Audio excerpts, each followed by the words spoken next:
Hello नमस्कार student, Geetanjali classes में आपका स्वागत है।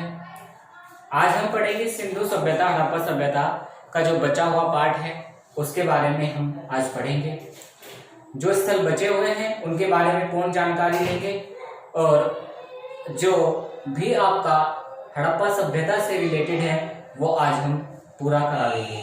इसी के साथ साथ हम आपको जो पिछली वीडियो में कराया था उसकी जो भी क्वेरी है वो आप हमसे पूछ सकते हैं कमेंट में।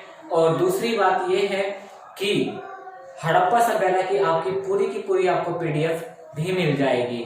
इसी के साथ साथ हम आपको एमसीक्यू क्वेश्चन जो भी कराएंगे वो आपको पूरे करने हैं ताकि आपके एग्जाम में कोई भी किसी भी प्रकार से एक भी क्वेश्चन ना छूटे। आज हम ये लगभग पूरा टॉपिक आपको करा रहे हैं, ठीक है। तो आइए चलते हैं। जो आपका कल हमने छोड़ा था कि वस्तु कहाँ से क्या मिला और कहाँ पर क्या मिला, इसके बारे में थोड़ी हम चर्चा कर लेते हैं। उसके बाद आपको इसके जो सिंधु सभ्यता के प्रमुख नगर छूट गए थे कहाँ पर क्या है उसके बारे में आज चर्चा हो जाएगी। चलिए चलते हैं। सबसे पहले की अगर बात करें हम यहाँ पे वस्तु कहाँ से क्या मिला, तो सबसे पहले आप ये हेडिंग हमने कल डलवाई हुई थी, वस्तु कहाँ से क्या मिला, इसके बारे में चर्चा कर रहे हैं। तो सबसे पहले अगर आप देखेंगे हमने यहां लिखा है आपका संयुक्त समाधान। संयुक्त समाधान, तो संयुक्त समाधान कहां से कहां तक मिले हैं, तो ये लोथल और कालीबंगा दोनों से मिले हैं। लोथल कालीबंगा, लोथल कालीबंगा, तो लोथल और कालीबंगा दोनों से संयुक्त समाधान मिले हैं। संयुक्त समाधान कहते किसे हैं? संयुक्त समाधान जहां पर एक से अधिक व्यक्ति को दफना दिया जाता है उसे संयुक्त समाधान कहते हैं। तो अगर आप बात करें 3 शव को एक साथ दफनाने की कला जो पाई गई है ये हड़प्पा सभ्यता में कहाँ पाई गई है। क्वेश्चन इस प्रकार का बनेगा कि 3 शव एक साथ कहाँ दफनाए जाते थे हड़प्पा सभ्यता में, तो ये लोथल में दफनाए जाते थे और कालीबंगा में 2 शव एक साथ दफनाए जाते थे। इसका उल्लेख यहाँ पर मिला है। नेक्स्ट क्वेश्चन आपका यहाँ पर महास्नानागार। महास्नानागार आपको कहाँ मिले हैं? ये मोहनजोदड़ो में मिले हैं। महास्नानागार कहाँ मिले हैं? मोहनजोदड़ो में। ये आपको लिखना है, टेबल इसी प्रकार से आपको बनानी है। इसका विस्तृत रूप भी हम देखेंगे, ठीक है। अनानागार की बात करते हैं तो अनानागार कहाँ पर मिले हैं? आपके हड़प्पा और मोहनजोदड़ो दोनों में अनानागार की चर्चा मिली है, ठीक है। उसके बाद आपका मानव समाधान। मानव समाधान आपके कहाँ मिले हैं? सनोली बागपत, सनोली बागपत, सनोली बागपत, ठीक है। ये आपको लिखना है पूरा का पूरा। इसके बाद चांदी का मुकुट कहां पर मिला है? चांदी का मुकुट, चांदी का मुकुट लिखिए जरूर। चांदी का मुकुट ये मिला है आपका कुनाल हरियाणा, कुनाल हरियाणा, कुनाल हरियाणा, कुनाल हरियाणा, ठीक है। लिख लिए। चलिए चलते हैं नोट की तरफ। यहां मैंने एक नोट लिखा है कि नगर को हम क्या करते थे हड़प्पा सभ्यता में, नगर को 2 हिस्सों में बांटते थे। तो एक था पश्चिमी हिस्सा, एक था आपका पूर्वी हिस्सा। पश्चिमी हिस्सा पूर्वी हिस्से को क्या कहा जाता था? मान लीजिए इस प्रकार से आपका ये, तो जो पश्चिमी हिस्सा था और ये था पूर्वी हिस्सा। तो जो पश्चिमी हिस्सा था सभ्यता में इसको उठा करके बनाया जाता था। मान लीजिए चबूतरा टाइप बना दिया जाता था। ये इसे कहते थे, जो पश्चिम में जो उठा करके हिस्सा बना दिया जाता था उसे कहते थे दुर्ग। क्या कहते थे इसे? दुर्ग, आपका दुर्ग कहलाता था। और जो ये वाला हिस्सा था पूर्वी जो हिस्सा था इसे कहते थे नगर।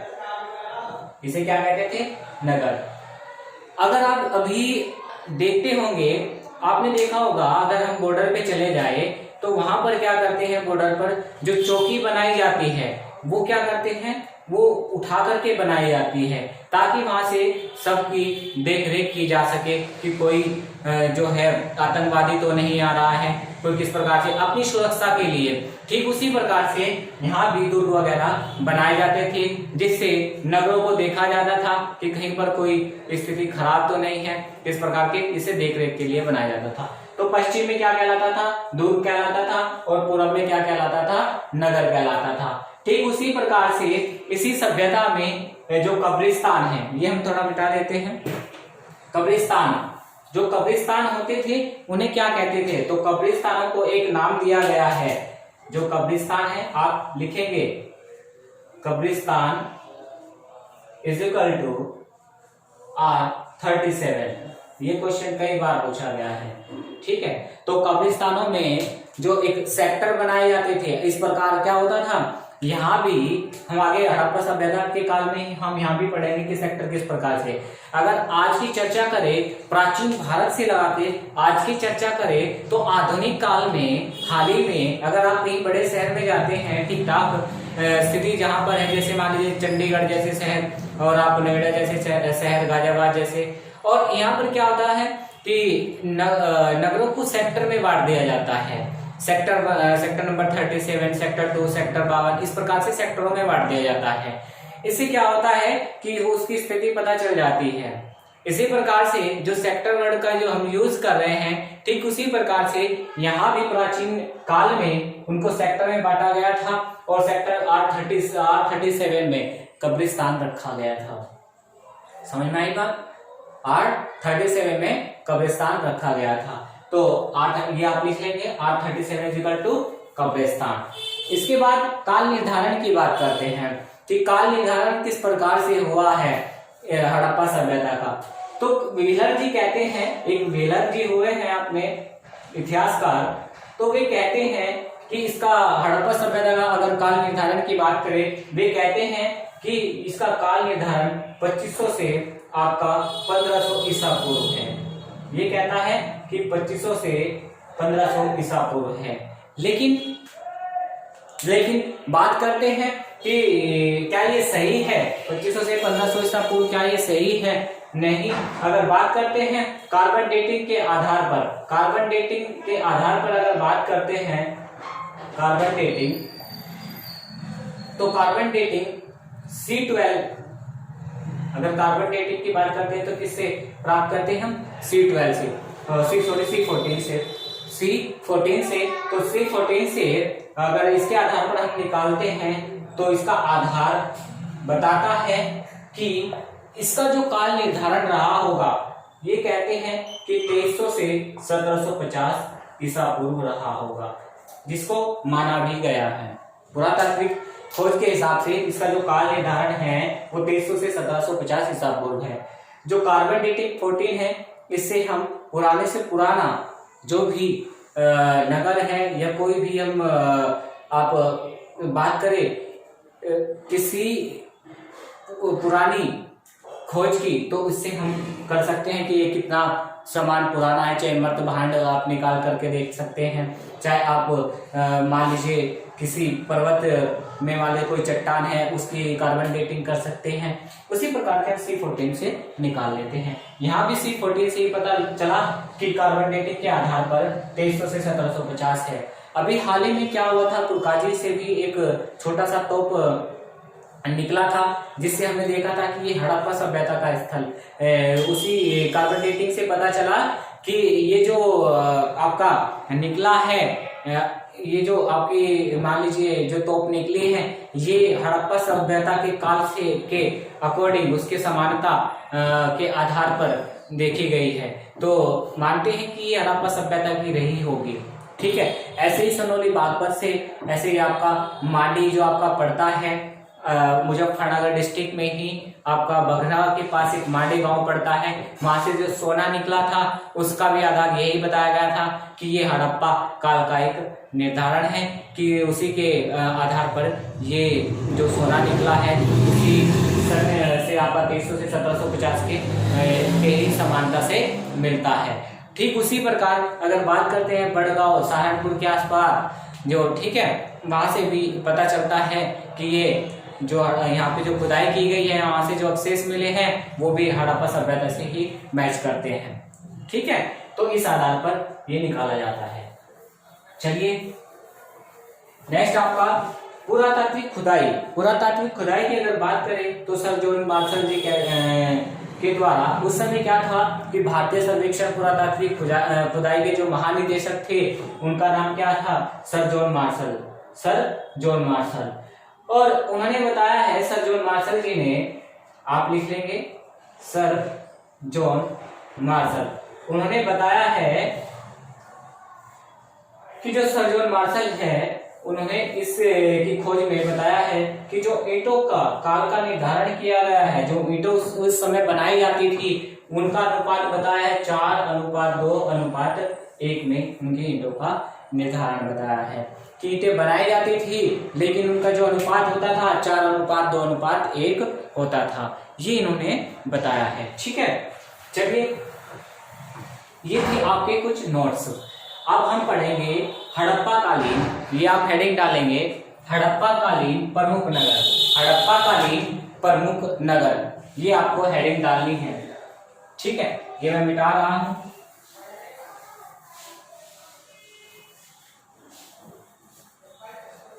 हड़प्पा कालीन प्रमुख नगर। तो हड़प्पा कालीन प्रमुख नगर में भी सबसे पहले हम ये पढ़ेंगे कि इस सभ्यता में लगभग कितने नगरों की खुदाई से प्राप्त हुए हैं कि ये नगर इसके समय या इसके आधार पर रखे गए हैं। तो लगभग 1500 के आसपास नगर मिलते हैं, लेकिन इनमें से जो प्रमुख है हम उनके बारे में चर्चा करेंगे। कौन सा नगर कहाँ पर स्थित है, किस प्रकार से उसकी विशेषताएं हैं, किस प्रकार से उसके काल निर्धारण किया गया है और किस प्रकार से वे हैं, इसके बारे में हम थोड़ी विस्तृत चर्चा करेंगे। तो सबसे पहले हम पढ़ते हैं हड़प्पा। सबसे पहले हम पढ़ते हैं हड़प्पा। तो हड़प्पा के बात करते हैं तो हड़प्पा नगर कहाँ पर स्थित है। हड़प्पा नगर आपका पाकिस्तान के, आप लिख सकते हैं हड़प्पा नगर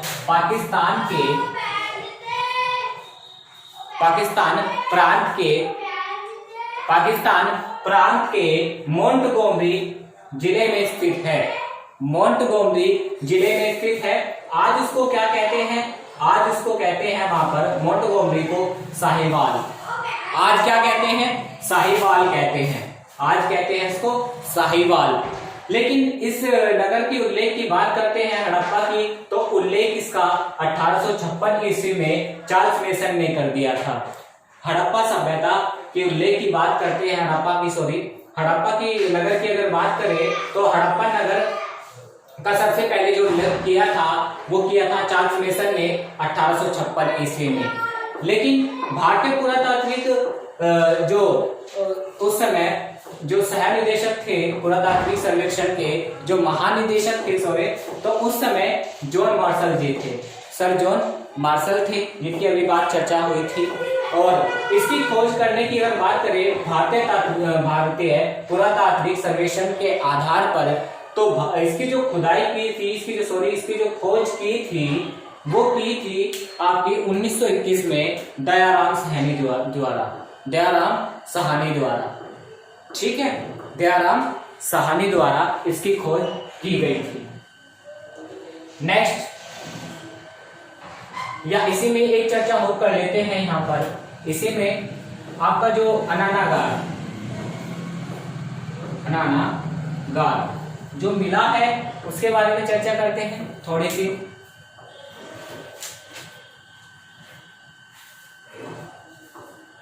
ठीक है, तो अनानागार यहां से मिला है, यहां से मिला है। ठीक है, नेक्स्ट आपका मोहनजोदड़ो।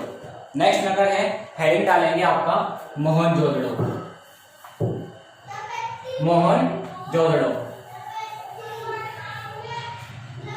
तो मोहनजोदड़ो में लिखेंगे मोहनजोदड़ो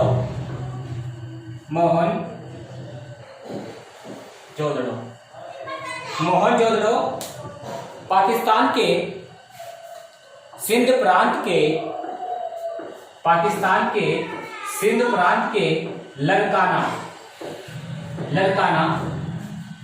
जिले में स्थित है। लड़काना जिले में स्थित है। और नदी कौन सी है यहाँ पर? सिंधु। सिंधु नदी के दाएं तट पर, सिंधु नदी के दाएं तट पर स्थित है।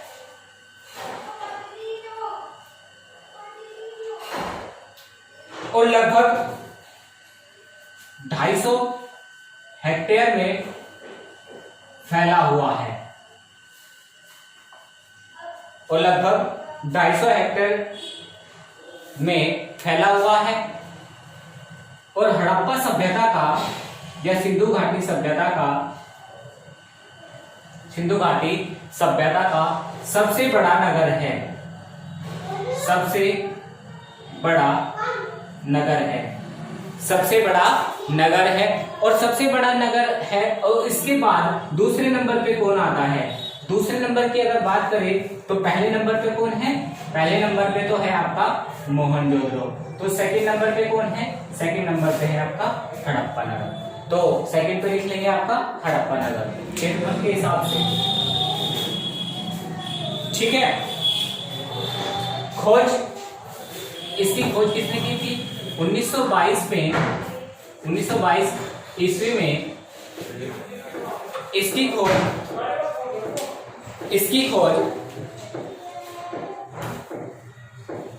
1922 में इसकी खोज राखलदास बनर्जी ने की थी। राखलदास बनर्जी ने की थी। इसकी खोज राखलदास बनर्जी ने की थी। राखलदास बनर्जी ने की थी। ठीक है। तो एक चीज और बताते हैं आपको, मोहनजोदड़ो, इसका अर्थ क्या है? मोहनजोदड़ो का अर्थ, इसे कहते हैं मोहनजोदड़ो का अर्थ में हम क्या कहते हैं इसको? इसे कहा जाता है प्रेतों का टीला। प्रेतों का टीला, प्रेतों का टीला इसको कहा जाता है। ठीक है। और जो यहाँ टीले होते थे,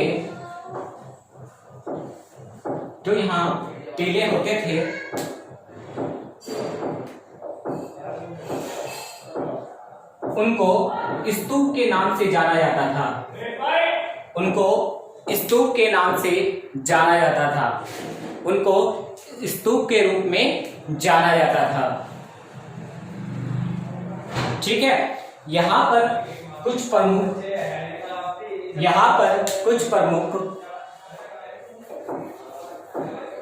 नगर या स्थल, यहाँ पर कुछ प्रमुख स्थल थे। यहाँ पर कुछ प्रमुख स्थल थे, जैसे स्नानागार, अभी आपने इसके बारे में पढ़ लिया है। स्नानागार, अनानागार,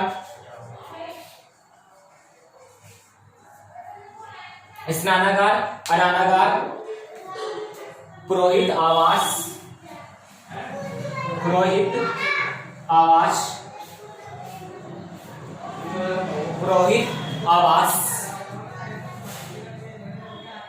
आदि। ठीक है।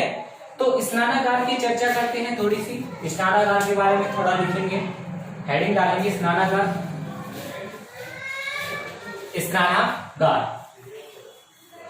तो किस प्रकार के थे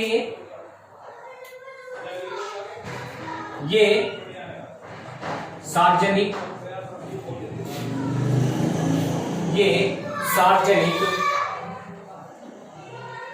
स्थल के रूप में थे।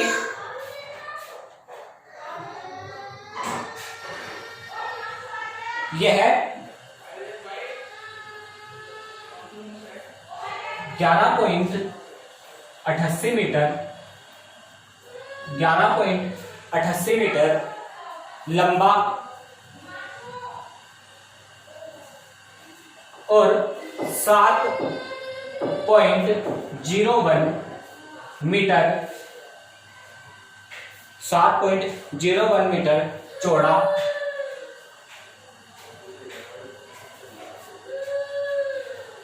और 3.43 मीटर गहरा था।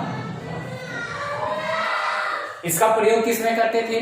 जब क्या होता था, जब कोई यहाँ पर कोई पर्व होता था उसमें इसका प्रयोग करते थे। सब लोग इसमें आकर के नहाते थे। इसमें सीढ़ियाँ वगैरह भी बनी हुई थी। अगर बात करें इसकी सीढ़ियों की, तो सीढ़ियाँ किस प्रकार से बनी हुई थी तो उसके बारे में बताते हैं आपको। यहाँ पर जो सीढ़ियाँ बनी हुई थी, जैसे मान लीजिए ये स्नानागार हो गया आपका, तो दोनों इधर से भी और इधर से भी दोनों इसमें उतरने के लिए आपकी सीढ़ियाँ बनी हुई थी। इसमें दोनों स्तर से इसमें चढ़ने के लिए सीढ़ियाँ बनी हुई थी। और जो उसका फर्श था, जो इसका ये फर्श था, ये पूरा का पूरा पक्का बना हुआ था। जिसका फर्श था पूरा का पूरा पक्का बना हुआ था। इसमें क्या था आपका, ईंटों से बना हुआ था। जितना भी आपका ये था, क्योंकि ईंट थी तो पूरा का पूरा ईंटों से बना हुआ था स्थल। ठीक है,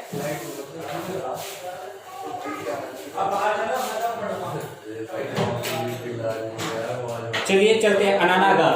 अनानागार की बात कर लेते हैं। तो अनानागार हेडिंग, अनानागार, ठीक है। लिखिए इसके बारे में। व्हीलर के अनुसार व्हीलर के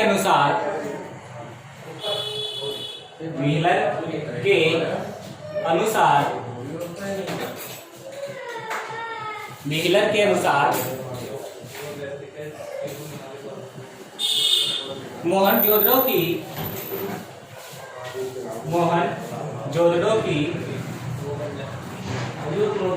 सबसे बड़ी इमारत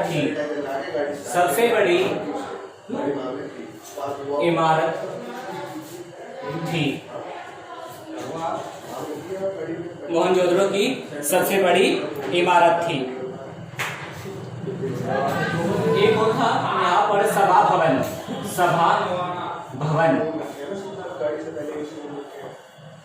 हेडिंग डालेंगे सभा भवन। लिखो, यह सभा के लिए बनाया गया था। सभा के लिए बनाया गया था।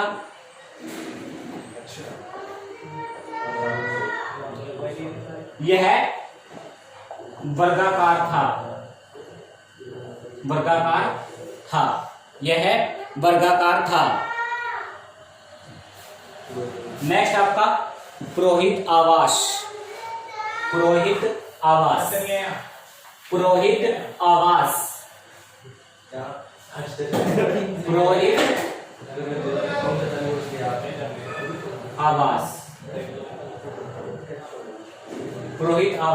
ये आपकी हेडिंग है। लिखो, स्नानागार के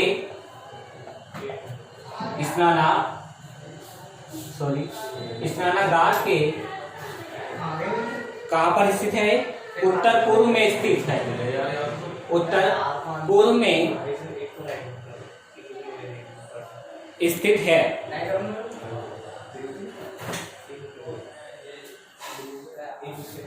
अगली लाइन से, मोहनजोदड़ो के पूर्वी टीले को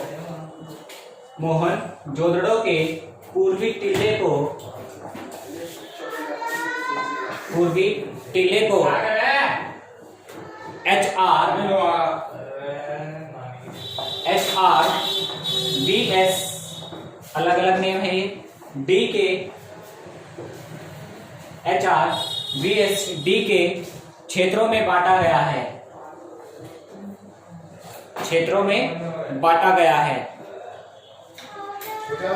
HR क्या है? लिखेंगे HR क्षेत्र से कांसे की मूर्ति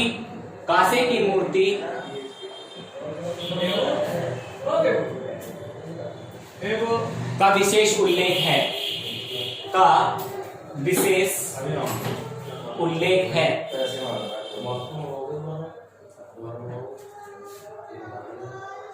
का विशेष उल्लेख है।